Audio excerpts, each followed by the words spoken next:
आ जाओ। जय हो महाराज। हम तो आप ही की कथा ही सुना रहे थे महाराज, अब तो हमें आप देख के कछु बोलो ही ना जावे वो महाराज। आ जाओ, यहीं बैठाना चाहिए महाराज, और तो आपको बैठाना चाहिए, हमको उतर जाना चाहिए महाराज। आ जाओ। जय हो प्रभु। हम गोदी में बैठाना चाह रहे थे पर वो आपकी पूंछ फंस जाएगी महाराज,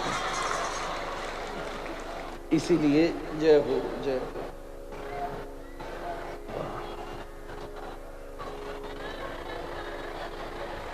जय हो। हमें ना पता थी कि हमें पूंछ ना छेदनी चाहिए महाराज की, भूल है गई हमसे, क्षमा करियो महाराज। हो एक ने पूंछ छोरी बाको पूरा मकान जल गो महाराज, ऐसा मत करियो। हम तो यूं बोले कि हम गोदी में बैठाना चाह रहे थे को। हाँ बस सही है, आप तो कृपा करने पधारे। सबको लगेगा बालक है महाराज जी, मुझे तो यही प्रतीत हुआ, ऐसा लगा कि दास की थोड़ी सी बात सुनकर कोई न कोई प्रेरणा देकर के तो कोई बालक थे क्यों आवेगो महाराज। ये तो श्री हनुमान जी महाराज स्वयं कृपा ही करवे पधारे कि हाँ लाला ये दोस्ती बनी रहे महाराज। आपके पास से उठ करके कृपा करके वापस आपके पास जाके बैठ गए। बागेश्वर धाम में यही होता है महाराज। आज उस रहस्य का खुलासा हो गया। राम जी भी वहीं बैठे हैं और हनुमान जी भी इन्हीं के बगल में बैठे हैं, और हमने कथा सुनाई तो उठ के आए, हमारे पास बैठे, हमारो काम किया और वापस जाके बैठ गए महाराज। जहां ऐसो काम हो जाए उसी को कहते हैं बागेश्वर धाम महाराज। वैसे हम मौके पे चौका ठीक लगा ले महाराज। प्रतिनिधित्व रूप में आहा, जब हमारे भीतर किसी को भी देख करके हल्की सी भी ईर्ष्या का स्पंदन पैदा होता है, रूप के प्रति आकर्षण होना बड़ी बात, कोई समस्या नहीं है। डॉक्टर रमन कहते हैं नियरिंग ब्यूटी गॉड्स इनकार्नेशन। पर हां, उस रूप को भोगने की अभिलाषा उत्पन्न होना पतनशील बात है। पर यह बात हो सकती है कि वाह बड़ा सुंदर व्यक्ति है, ये तो बड़ी सुंदर माता है, ये तो बड़ा सुंदर बालक है, ये तो बड़े सुंदर महाराज हैं। किसी की सौंदर्यता का दर्शन करने में हानि नहीं है, पर उसमें अनुभूति यही होनी चाहिए कि जब बिंदु इतना सुंदर है तो सिंधु कितना सुंदर होगा, जब ये इतने सुंदर हैं तो राम कितने सुंदर होंगे। अनुभूति, किसी का रूप दर्शन करके वासना का स्पंदन हो रहा है, किसी की उपलब्धियों का दर्शन करके ईर्ष्या का स्पंदन हो रहा है। मैं एक बात निवेदन करता रहता हूं, किसी के दुख में दुखी होना धर्म है महाराज जी। सरकार, किसी के दुख में दुखी होना सच में धर्म है, किसने मना किया? किसी के दुख में दुखी होना धर्म है, पर किसी के सुख में सुखी होना परम धर्म है महाराज, जो इस संसार का सबसे कठिन काम है। बोले तुम क्यों रो रहे हो? बोले क्योंकि तुम हंस रहे हो। बोले तुम कब हंसोगे? बोले तुम रो तो सही, फिर देखो कैसी हंसी आती है अंदर से। बड़ा झंझट है। अगर हमारे भीतर किसी की उपलब्धि को देखकर ईर्ष्या का स्पंदन है, अगर हमारे भीतर किसी के रूप को देखकर वासना का स्पंदन है, अगर हमारे भीतर किसी के द्वारा किए गए अनुशासन को देखकर क्रोध का स्पंदन है, अनुशासन करना सामने वाले का अधिकार है, किसी का अनुशासन देखकर क्रोध का स्पंदन है, अंदर कौन सा तरंग हिली है? तो हमें यह विचार करना चाहिए कि हम किसी सही व्यक्ति के दूत नहीं है महाराज। हम जिसका प्रतिनिधित्व कर रहे हैं किसी और ने हमारे भीतर डेरा जमा लिया है। यह रावण की प्रवृत्ति है जो दूसरे की नारी को देखकर दुखी हो जाए, दूसरे की उपलब्धि को देखकर परेशान हो जाए। यहां मामला खराब है। परंतु वहीं जब श्री हनुमान जी महाराज कूद करके गए हैं और लंका में प्रवेश किया है तो श्री हनुमान जी के भीतर तृण मात्र भी ईर्ष्या नहीं है, द्वेष नहीं है। श्रीमद् वाल्मीकि जी वर्णन कर रहे हैं जैसे ही हनुमान जी ने लंका में प्रवेश किया है, सबसे पहले लंकनी को थप्पड़ मार करके उस पर कृपा करी है। अब जब उसके भीतर प्रवेश किया है तो दिव्य राज्य प्रासाद का दिव्य स्थान, दोनों तरफ मंगल कलश बने हुए हैं। एक तरफ श्री हनुमान जी पहुंचे तो बड़ा अद्भुत गुरुकुल है और गुरुकुल में चारों तरफ बैठ करके बड़े बड़े षड्दर्शनों के विज्ञ महापुरुष बैठ करके बड़े बड़े श्रुतियों का पाठ कर रहे हैं। हनुमान जी बैठ करके मुग्ध हो रहे हैं। वाह भाई, कुछ भी कह लो, पर रावण के यहाँ शिक्षा की व्यवस्था बड़ी दिव्य है। यहाँ गुरुकुल की व्यवस्था के बाहर जो भी समाज के भीतर राजनैतिक ऊहापोह हो रहे हैं, उनमें से किसी भी वस्तु का प्रवेश उसके गुरुकुल में उपस्थित नहीं है। बाहर कौन सा युद्ध है, बाहर किसको दंड दिया गया है, इन सब का कोई विमर्श नहीं है, बल्कि स्पष्ट रूप से भीतर बैठ करके बड़े बड़े न्याय, वेदांत, वैशेषिक, नव्य न्याय और प्राचीन न्याय जैसे दिव्य सूत्रों का समावेश संपन्न हो रहा है। चारों तरफ हनुमान जी बैठकर मुग्ध हो रहे हैं। उनके मन में बार बार विचार आ रहा है कि जब दो बालक बैठ करके शास्त्रार्थ कर रहे हैं तो मैं भी अपना वेश बदल करके थोड़ा सा इस शास्त्रार्थ में प्रवेश करके दो श्लोकों का अर्थ लगा दूं तो हृदय को आनंद आ जाएगा। सब उस समय रोकते, नहीं नहीं नहीं नहीं, मुझे इस आकर्षण में नहीं फंसना, क्योंकि मैं अपनी स्थापना के लिए नहीं आया हूं, मैं तो राम का दूत बनकर सीता जी की खोज करने आया। उसी समय कूद करके हनुमान जी दूसरी जगह जाते हैं तो बड़े बड़े अग्निहोता, दिव्य ब्राह्मण अग्निहोत्र बैठ करके पंचाग्नियों को तपते हुए दिव्य दिव्य यज्ञ कुंडों का निर्माण करके ओम विष्णवे नमः स्वाहा इदं विष्णवे नमः बड़ी बड़ी श्रुतियों का पाठ करके अरणि मंथन करते हुए उनके अग्नि कुंड में सप्तवती दिव्य अग्नियां नृत्य कर रही है। हनुमान जी उसका दर्शन करके मुग्ध हो रहे हैं। आहा, ऐसा दिव्य पुण्यवती, दिव्य धूम्र की दिव्य सुगंध चारों तरफ व्याप्त हो रही है। मेरे हृदय में भी इच्छा हो रही है इसी समय ठीक रुद्राक्ष की माला कंठ में डाल करके किसी अग्निहोत्र विप्र ब्राह्मण का वेश धारण करके वहीं बैठकर पास में दिव्य श्रुवा के द्वारा अगर दो दिव्य आहुतियों को मैं भी प्रदान कर दूं तो बहुत बड़े पुण्य का भागी हो सकूंगा। पर उसी समय स्मरण में आता है क्योंकि मुंह के ऊपर श्री रघुनाथ की अंगूठी फंसी हुई है कि नहीं, मैं अपनी स्थापना को नहीं आया हूं, बल्कि रघुनाथ का दूत बनकर सीता जी की खोज करने आया। आगे बढ़े हैं तंत्र जाल, मंत्र जाल, यंत्र जाल और एक और बात षड्यंत्र जाल। इन सभी जालों का समावेश उपस्थित है। श्री हनुमान जी कूद करके गए।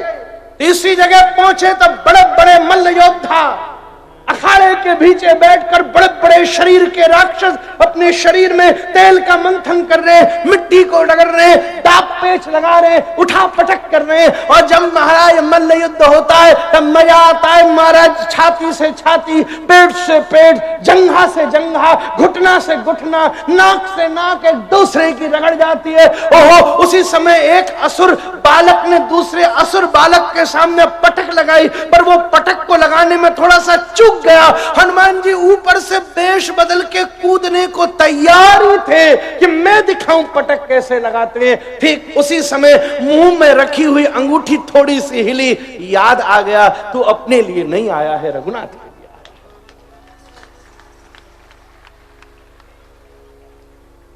हनुमान जी वहां से भी आगे कूद गए।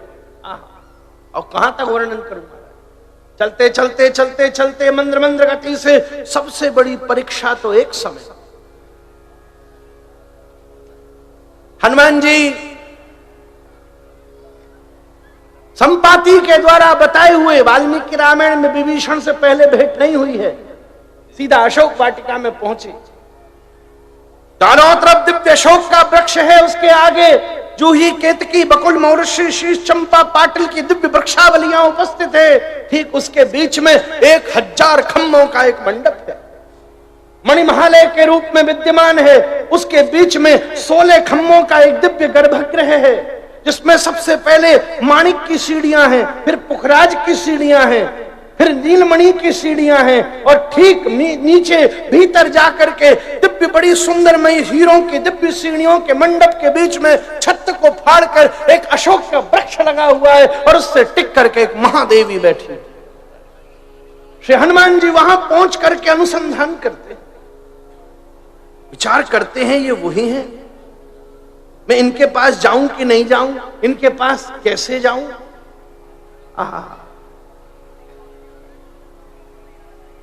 उसी समय घोषणा हुई, सावधान सावधान सावधान, लंकाधिपति रावण आ रहे हैं। हनुमान जी तैनात हो गए। ओहो, ये मौका अच्छा है।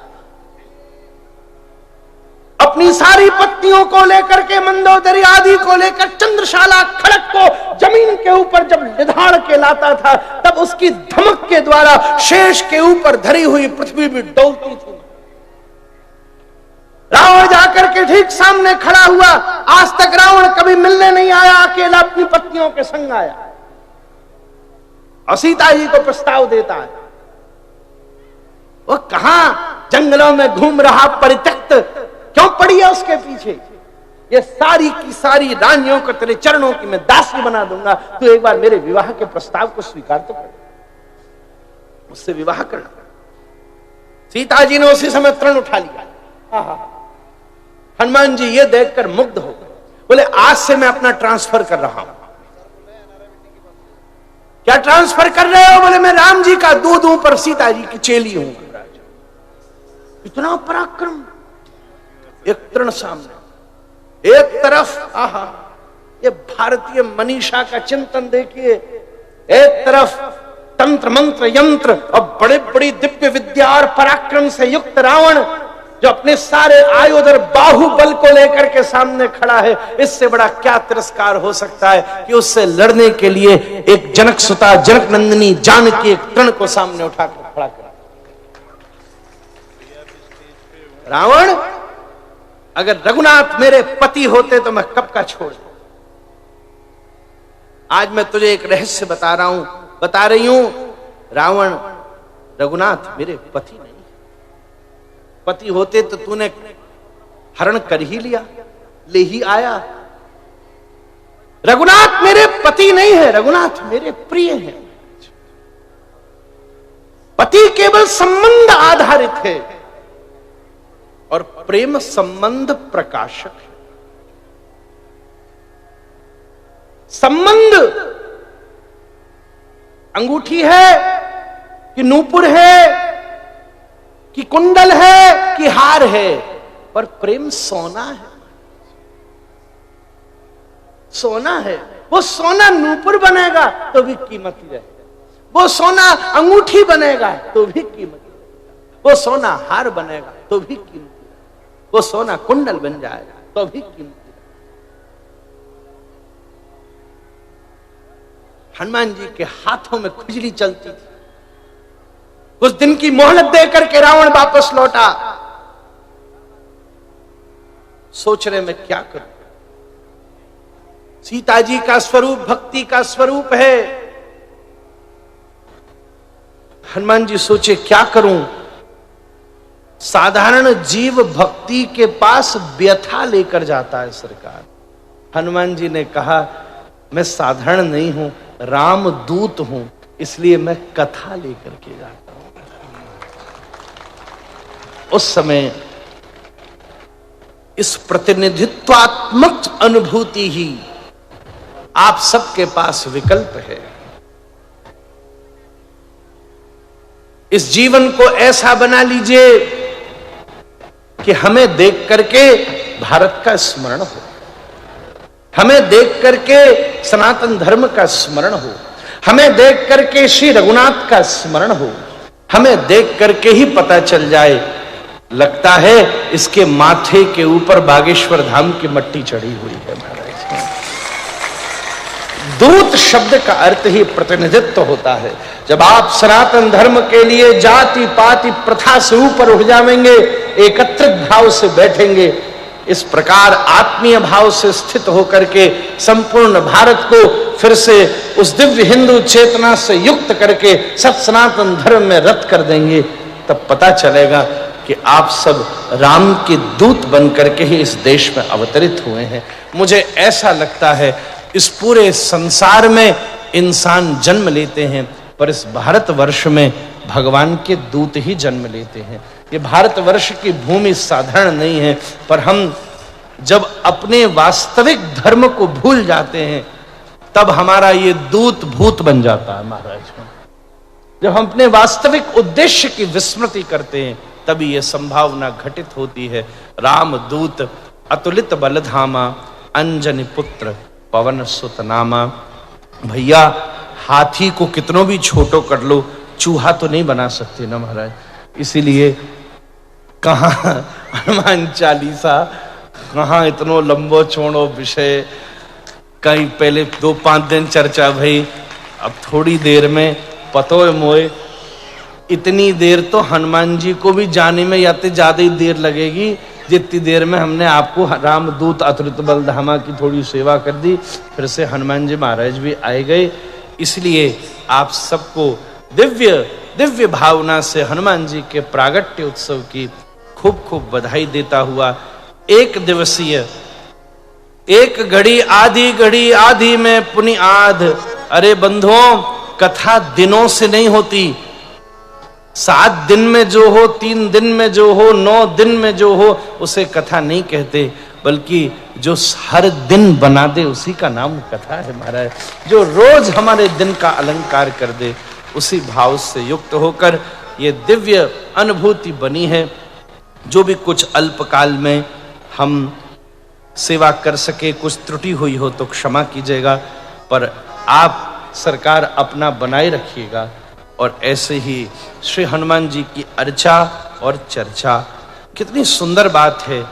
मैं कुछ समय से देख रहा हूं हमारे सरकार इस समय, शास्त्री जी इस समय अपनी निज साधना में बड़े आनंद ले रहे हैं, और ये बहुत ऊंची बात है। जब तक संचार ठीक नहीं होगा तब तक प्रचार भी कैसे ठीक हो सकता।